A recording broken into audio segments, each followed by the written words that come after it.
So let's study about disorders of neutrophils. Disorder of neutrophils में 3 तरह के disorders हैं. Neutrophilia, neutrophils का increase होना. Then leukocyte reaction, then neutropenia in which neutrophils का decrease होना. So first we'll cover neutrophilia. Neutrophilia में the absolute neutrophilic count is increased above 8,000 per millimeter cube. In the differential leukocyte count, you will be able to see greater than 70% are present are the neutrophils. And then it is also called as neutrophilic leukocytosis. So you must be thinking why leukocytosis? Because when you see in DLC, you could also see leukocytosis.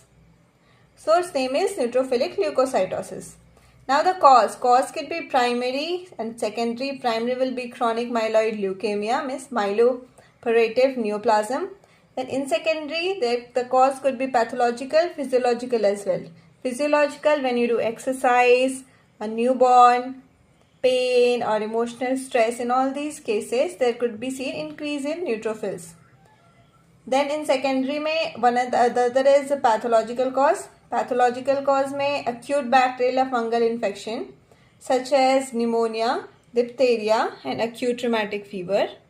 Inflammatory conditions such as appendicitis, acute rheumatic fever, necrosis such as burns, trauma, gangrene, and metabolic conditions such as uremia and acidosis. These are the cause of neutrophilia. Now in the peripheral smear, you will see neutrophils with toxic granulation and Dole bodies. What is toxic granulation? So this is actually एक dark blue granulation है cytoplasm का ही. And Dole bodies are oval or round structures seen in cytoplasm.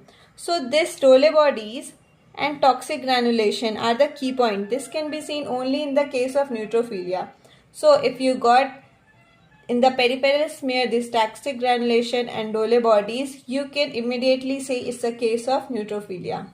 So thanks for watching, and if it helps you, do like, share and subscribe. Thank you and stay tuned for the next.